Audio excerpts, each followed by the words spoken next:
Ladies and gentlemen, the shop is pretty much done, but it's a long video. Enjoy.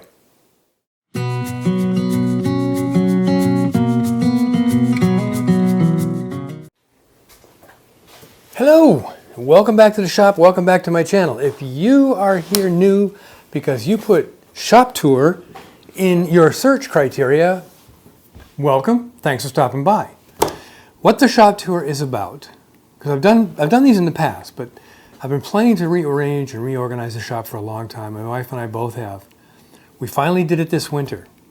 We were going to do it earlier, but COVID and wood prices, blah, blah, you get it. So we finally spent the winter rearranging the shop, cleaning it up, and for better workflow and more space. And we got a ton more space now. French cleats. I can't say enough about French cleats. Yeah, some people don't like them, some people love them, some people are indifferent. I like them a lot. Everything I've hung on the wall here now is on with French cleats.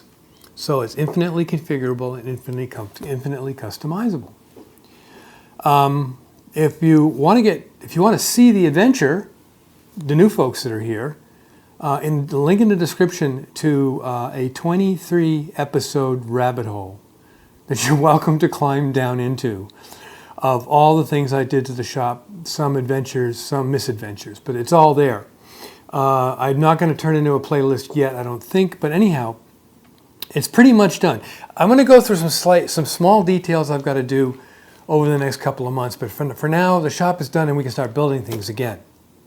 So let's get started with the south wall. Here's a picture of the south wall before. You'll note it's not very organized. There is a big hunkin' furniture thing off there to the left that didn't work out very well. The workbench is up against the wall, so you only have one. You can only use one side of it. We couldn't really use the tail vise. And on the other side there was a cabinet and then that bookshelf above. So let's take a look at what that wall looks like now. And here it is now. Organized. We hope. Let's take a closer look at the things that we did on this wall to make it cleaner, neater, and give us more room. The first thing I want to talk about is the workbench. It was here, it came out to here. This much of the space was not available to do anything. The drill press came out to here, interfere with long work on the table saw. I could not do what I did on the intro, which is sit at the workbench on a chair and do stuff. Well, we can do that now. I'll show you in a minute, but we turned that workbench into the end of our outfeed table, and it's working really, really good. But one by one details on this wall now. Notice, by the way, all French cleats. Everything is French cleats. Neat, huh? A sink. We've needed a sink in here forever. I mean, we're running into the kitchen to clean brushes off and all that kind of stuff and getting paint in the sink. Now we don't care. We've got a sink. Hot and cold running water. Nice little rubber plug it came with. It also came with the P-trap. And it's got a sprayer as well. All the soap and stuff is going to go up here. Saved a little bit of space by getting a 17 3/4 inch wide sink. It's still 24 deep. I used these copper stub outs and PEX tubing to go through the wall at a rim joist. Turns out that joist bay leads right to two pipes that are hot and cold running water running in this direction, as you can see. And I just ran the PEX in there and then teed into those lines with some shark bite slip tees. Now I know there's folks who question shark bite. Fine. It's in the national code for behind the wall use. Most states allow, a lot of states allow behind the wall, some don't. It's up, some communities do, it's up to them. But it is certified in the national code for behind the wall. And the videos I've seen of them failing are videos where the shark bite just wasn't installed correctly. Follow the directions, RTFM. If you install it correctly, they work fantastic. I've got it in other places in the house. Anyhow, down to here. The CNC, which was over there. See the little hole it was in? It was over there. So I moved the CNC over here and I built a rolling cabinet for it. The advantage of a rolling cabinet is instead of having up against the wall like you saw in that picture on a bench, you couldn't get to the other side of it. I can roll this out away from the wall. It's got a nice long cord, plug it over there, and work around it, putting my work pieces in place and everything. It just makes life so much easier. It has its own dust collection. I used a mullet cyclone, which is down here. There's a video of me building this with the mullet cyclone and a shop vac, and it's turned on automatically when the CNC comes on. But it has dual purpose. You remove the connector here for this CNC hose, and you connect this blue hose, which is from the Blue guys. You know who they are, Rockler. And this is their quick connect hose system. It has a quick connector on the end of the hose, and what it does is it clips into any tool that has a receiver on it, and then you can go ahead and collect dust. So I've got a bunch of receivers, and they're all on the tools that we need to have them on, except for one because I haven't got it yet. Oops. So that's that. Now again, I'm dropping stuff. French cleats. Let's start with the routers. I had at one point 8 routers in the shop, and after analyzing what I was doing and how I was working, I discovered I really only need 3 handheld routers for 90% of the work I use routers for. A plunge router, a fixed router, and a trim router. The trim router is battery powered. And you know when you're trying to find the wrenches for your routers if you're not organized like I wasn't? That thing on the first picture I showed you over here, the big cabinet, I couldn't find the wrenches. So I use rare earth magnets on the side, on these ones, and on the front of this one to put the wrenches in place so I won't lose the wrenches. Again, this is all French cleats. Let's move on down the line. Oh, one more thing. I replaced my old 1990s track saw with a Ryobi battery-powered track saw. I'm going to do a review on this later because it works very, very well, and it's got a lot of power, and it cuts deeper than my old one did, but it has a few quirks that you should know about if you're going to buy this. And I'll do a review later on this. But it sits right here on a shelf, on a French cleat shelf. This is my regular circular saw, again battery-powered with the dust collector thingy, as you saw, and it sits on a little shelf that is nothing more than a French cleat with an angle bracket to hold it from moving down or falling down or whatever, and then the saw just sits on top of it. Nailers, pinners, staplers. Again, I analyze my workflow and my work tools that I need and use. I had more pinner nailer thingies than I needed, and they were all pneumatic. So I switched over time to the ones that we use 99.99% of the time.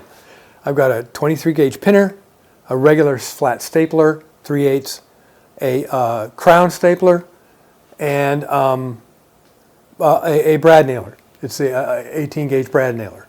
So those are what we use all the time. I have a framing nailer. I'm not going to use it anymore because any framing I ever do is going to be screws. So that's on the market right now to be sold. And then down here are little bins that hold the fasteners.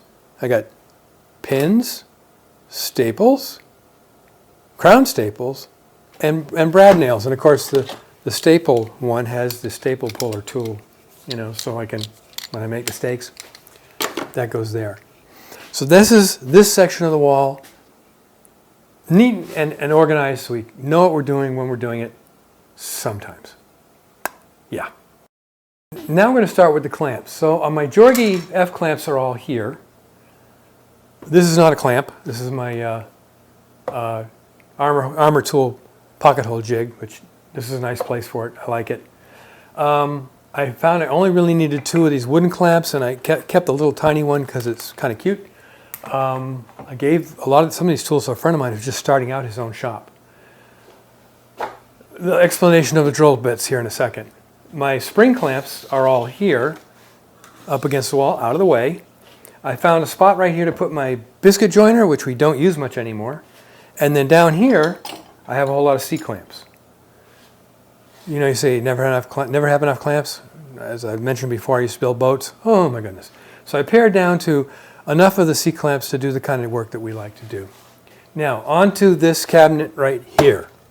So, this is a drill press cabinet. You'll note the drill press that's not here. It's coming. Please envision a drill press right here.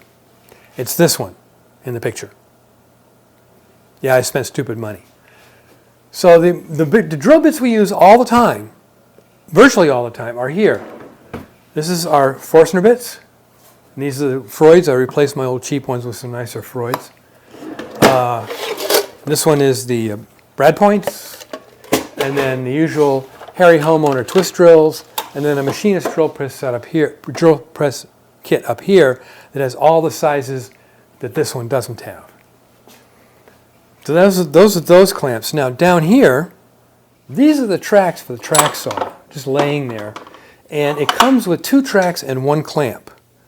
And I kind of had to futzy around with Ryobi to get a second clamp, because if you're doing wavy plywood or whatever, you really need 2 clamps. The rubber things are great, but clamping is better.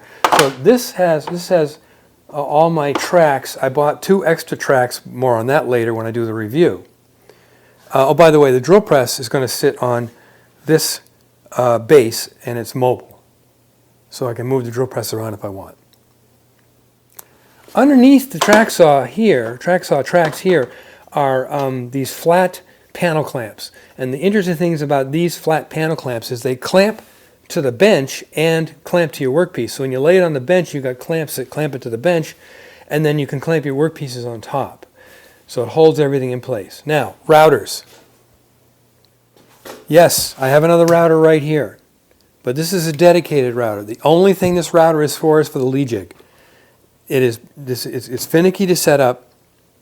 Once you've got it set up, leave it. And that's what I've done. I've got this one all set up and in tune for the lead jig. It's never going to be used for anything else, only for cutting dovetails on the lead jig. More clamps. So 4 very long, I think it's a 48-inch or more, 50-something inch bar clamps for long work. I've got 4 each of these parallel clamps, the Bessies. We've got a bunch of these Irwin quick clamps. We find them extremely useful in a lot of work. And I couldn't put my little tiny Jorgies over here. There wasn't room, so I made a little clamping spot, a little spot to hang them here. I know it's a whole lot of wood for these little tiny clamps, but it's what I had available at the time. And I have 2 of these wind-up style strap clamps, which I highly recommend these because you don't lose the strap flying across your shop. It winds up onto the clamp. So it stays with the clamp all the time. Here, the bar clamps, the panel clamps I told you about for clamping to the bench, these are the same company. These are panel clamps, but they don't clamp down to a bench. You lay them upside down and put your workpiece in there and clamp it up. 3 sizes. Over a little bit further, some people really, let me get over here, commented how interesting this was.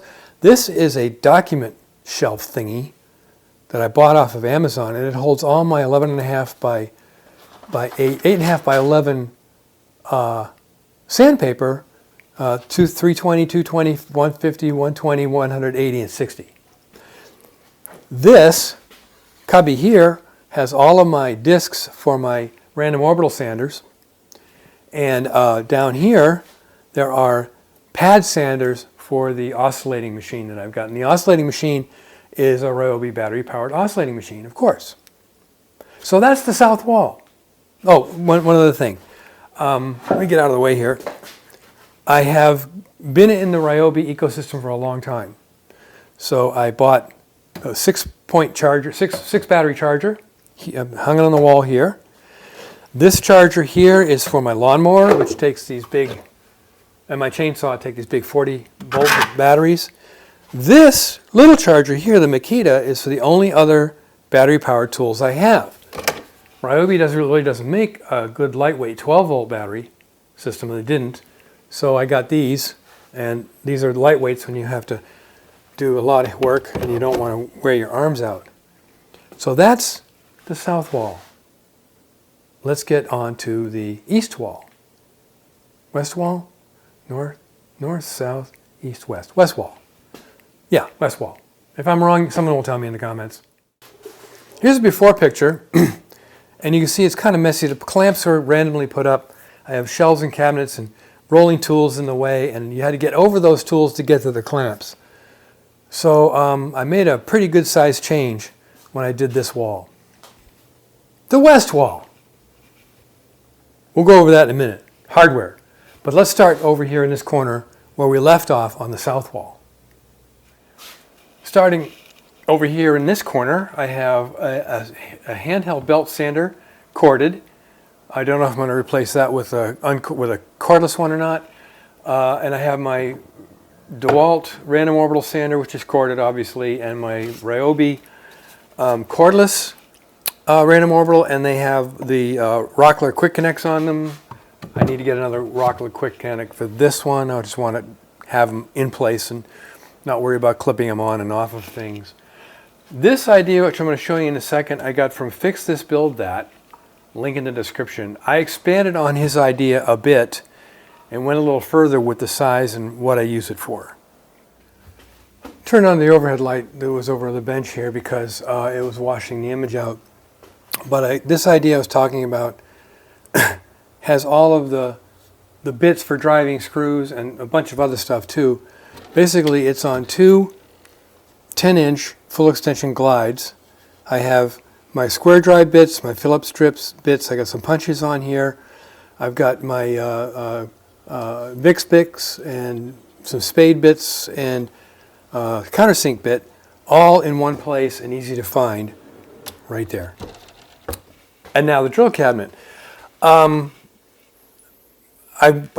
assessed what I use my tools for and what tools I use, and I found I didn't need all the drills that I had. So I pared down to these 5. And it's simply a 12-volt rotary impact driver, a 12-volt drill, an 18-volt drill, an 18-volt rotary impact driver, and an old Ryobi blue rotary hammer, impact hammer. This is a rotary hammer for drilling concrete and whatever, and I think I've used it like 2 or 3 times. It's old, it's blue, it doesn't matter, it works great, 18 volt. And of course, the batteries all have the same form factor. So the second shelf is all my batteries. Random stuff, some more of those connectors from the Rockler system. Above that is my recip saw, and I have it on pegs up here, and then down here, below it, is all the blades that I need, for the most part, on magnets. Next, I have my oscillating cutter, a Ryobi 18 Plus, of course, and it hangs up here like so, and all of its cutters are held in place by magnets right here. Same with the jigsaw or saber saw or skill saw. What do you call these things? This jigsaw, and it sits up on a shelf. And then all the blades that I ever need to use are right here on magnets, so I can get to them immediately. Shelf. Everybody has a shelf like this over their bench, don't they? Don't they?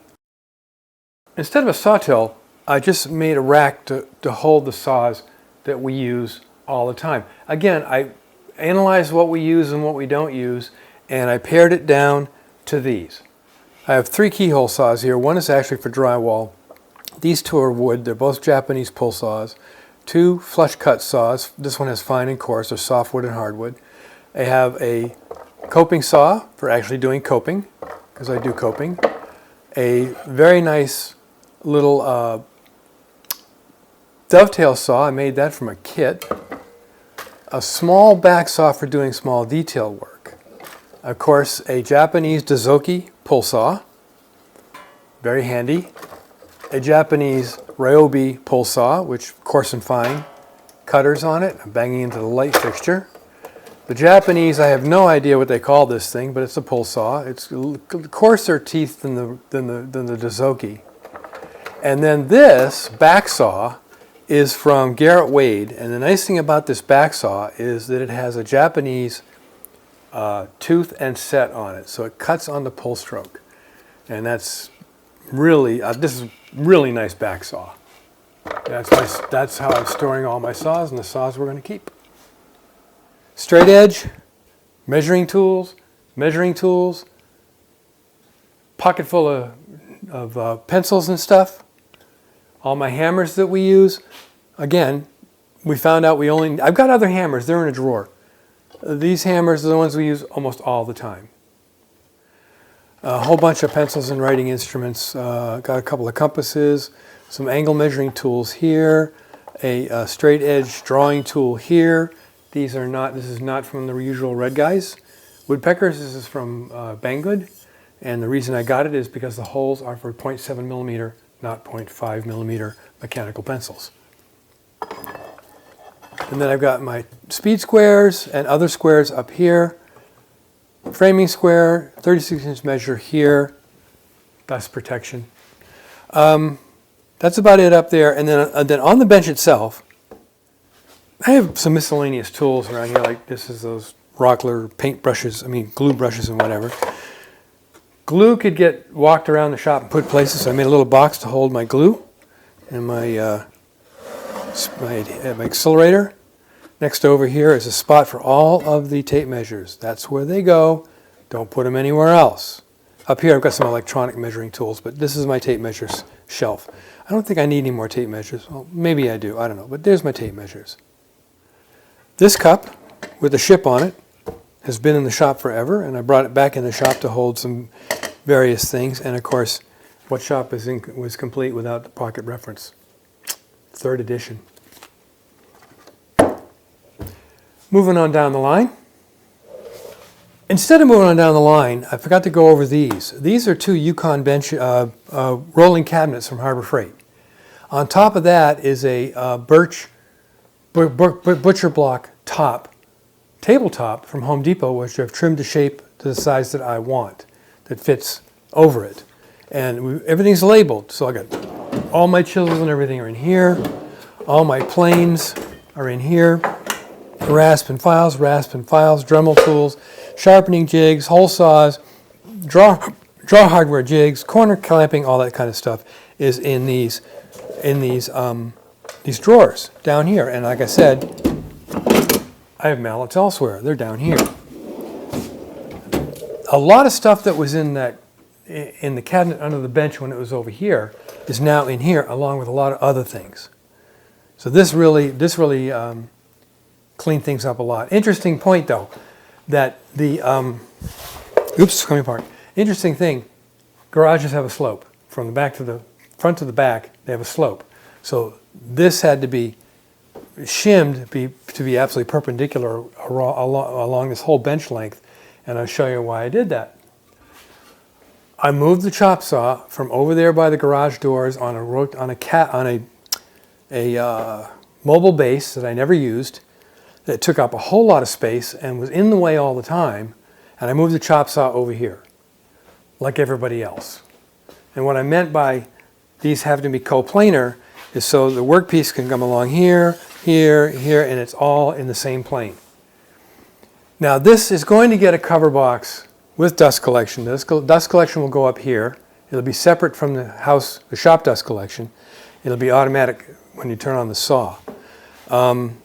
I've got it set up the way it was before, and the hose is entirely too stiff to move it around, but 99% of my cuts are straight across anyway. So there is the chop saw in a much more comfortable home. Now let's get down to the hardware bench, and this is one of the biggest space saver thingies I did. Like many, I built a cabinet to hold parts bins. Most of these are from Harbor Freight, some are from Home Depot, but they're set up to hold all of my hardware. Everything I ever have in hardware, except for these up here, are in here. So I got number 8, 6 screws, 8 screws, 10 screws, 12 screws, pocket hole screws, mollies, jigs and fixture stuff, antique nails, sheet metal screws, roll lock polishers, nylock nuts, electrical connections, pop rivets, Clecos, and a whole bunch of other stuff, all inside here. And the nice thing about these, when I pull one of these out, and I've got stop blocks in here to keep them from sliding, I can inventory my hardware instantly, and when I want to do some work, I can take the bucket with me, go do my work, and then come back and put it in here. Now, it comes all the way out. This is 22 inches deep. This is only 15 inches deep. So I use the inexpensive draw glides that are 22 inches. So when you pull this out, it becomes full extension. In this cabinet, I have all the little small stuff, the little bits and pieces. I got 256 up to 1032 screws in these two, brass and bronze, more machine screws, miscellaneous machine screws, screw hooks, clip rings, cotter pins, brads, furniture buttons, rare earth magnets, washers to go with all this other hardware. So that's what there. And for the biscuit joiner, we hardly ever use. All the biscuits are back here in hermetically sealed glass jars. Over here, miscellaneous hardware, miscellaneous stuff. Shaker pegs, a drawer glide, some metal, edge banding, double-sided tape, all kinds of cool stuff here. Hardware, I don't know anywhere else to put it, and this hardware is just strange. Don't know what to do with that. I've got some fiberglass here, whatever. Up on top, I've got my fiberglass working stuff. These are big screws. My levels are up here because I couldn't find any other place to put them. I only had limited wall space. Tape. Got a bucket thingy here. This is the old one. I think I'll have to modify it, make another big one like this and put it on top. This is for all my tape, so it's right where I need it. I bought this kit to get the bins I have for the nails and the staplers and stuff. And I put it up, leftovers up here, and this will catch some various miscellaneous hardware stuff that we have. Like for instance, right now I've got some of these black oxide screws that we use in 18th century projects. So that's this wall. I think I covered everything. Let's go to the north wall. The picture of the north wall doesn't show much in the way of clutter, but it is cluttered. To the far right, there's a huge dust collector from Penn State that was taking up way too much space. I needed something smaller and easier to use. Needed to get the chop saw out of there, which you saw that I did. And I needed a place to put my sanders, grinders, and polishers. You can see in the end of they're just sitting there in the end of the outfeed table. So I replaced that huge Penn State dust collector with this Grizzly wall-mounted unit with the paddle winder, and the bag is down below there. This is on a remote control, but it also has switches over here. So once I get the dust collection set up, which I haven't yet, for these machines over here, you just have to come over here and push the button and open the gate and push the button, and you have dust collection. Let's go on to the bench now. So, in order, Tormek sharpening system and all the tools that we use in the sharpening system. Rigid oscillating spindle sander and belt sander. This shelf up here, which has nothing on it, is where you put the belt sander portion when you're going to use it as a drum sander. I have a drawer down here that has the drums and other stuff like that that is used with this sander, and a place up here for the belts, fine, medium, coarse. The 3x30-inch belt sander, fine, medium, coarse, and it has a disc on this side, and then the 4-inch belt sander, and I can't remember how long this is, but the 4-inch belt sander, 4x36 belt sander, fine, medium, and coarse. And that's these will get dust collection coming down the back here. These three get dust collection, and I'll be able to plumb it directly in here. It'll be 4-inch to 2-inch with a gate at each machine. Now the Tormek has an interesting feature. You sharpen chisels and stuff for the lathe on one orientation facing you, and then you flip it around the other way, or step around the bench to do plane irons and chisels. Let me show you what I did to solve that problem. This is the orientation you want it in. Get this out. When you're sharpening your lathe chisels, and you're back and forth, back and forth. But to do plane irons and chisels, you're going to go from the other side. So this is on a Lazy Susan. I have a pin you remove, and you rotate it around like that. The pin goes back in place, and now the tool rest goes here, and now you can run your plane irons and chisels across the wheel here. This is a CBN wheel, I think, CBN. I got rid of the wet wheel.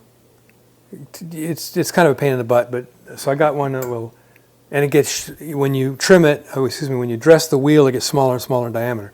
You never have to dress this. It remains the same size forever. So that's how the Tormac works here.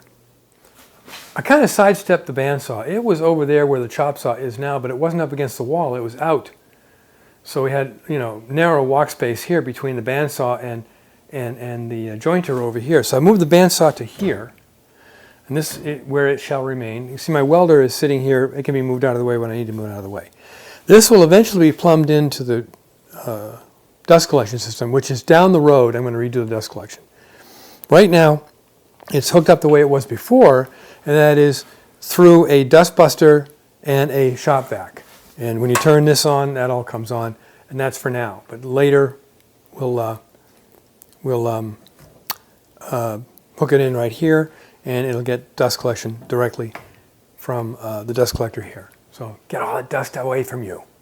Let's go to the other wall over there, which is the east wall, which very little was done. The only thing that was done here on the east wall was I built a wood bin. All this wood you see back in, this is some tools we got laying up front here, but all this wood you see lying inside here was scattered all around the shop. You had to walk over it, move it out of your way, whatever. I built a bin that holds it all. So all of our wood is in one location now. I found a place to hang my sawhorses, not hanging, but they're sitting here, they're out of the way. And my outfeed and infeed rollers. But that really did a lot to clean up the shop, is to build this bin for the wood. And it's full. It's full. But we'll use all of this for our projects.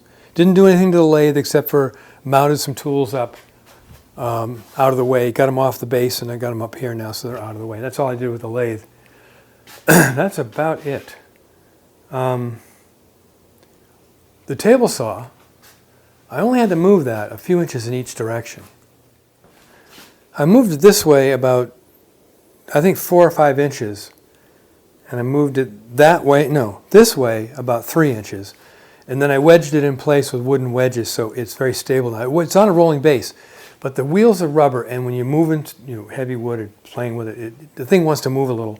So I wedged it to the floor under the base so it's stable now and doesn't move at all. That's it for the table saw, but let's go back to the workbench location so I can show you how this outfeed system is working for us now. As I said earlier, we can now sit at the bench on the seat and work on small projects. I have some, this is going to probably wash out the camera a little bit, some task lighting here. By the way, these are the parts, the table for the drill press is going to go on the new drill press when it gets here. We can get to the tail vise and use the tail vise. And of course the side vise we always used. But now it turned out that the measurement to here from my saw blade was over 4 feet. So it turns out that this became a very nice outfeed table. Now, sometimes when you're cutting wood, it tends to want to lose its shape, release some stress, and sometimes it curls down. Well, if you can see here, I have a tool trough on my workbench. Now this is about 3/16 below the surface of this part of the outfeed table, so it's not interfering with the wood coming in this direction. But if the wood is curled like this when you're cutting to the saw, it'll catch here. It can, it has. So I made this little piece of wood here, cut some angles on it, you just stuff it in there, and now it's got a place for the wood to come up off of and not catch on that corner right there. When I do the dust collection, it's going to come down the middle of the shop here, and then over that way and over that way. But anyhow, that's it. I think that's all. I got everything. I think I covered everything. So that's my shop, old to new. Thanks for stopping by. I have a project coming up from Mara. She wants me to do a restoration on an antique mirror. I'll probably shoot that. But down the road, this is coming up. This is an armoire kind of thing that Mara wants out of cherry, walnut, even pine, and she'll paint it Pennsylvania Dutch style. But that's what she wants to replace the store-bought ugly bureau she has now. And after she does that, I do that one. Of course, I'm going to have to do a colonial highboy for myself. It'll probably be cherry because walnut is $11 a board foot now, and cherry is $5.50 a board foot. So that kind of sets the price, it sets the material right there. So, without further ado, let's move on and start working in the shop again. And until next time, make great things out of wood and maybe get a little organized.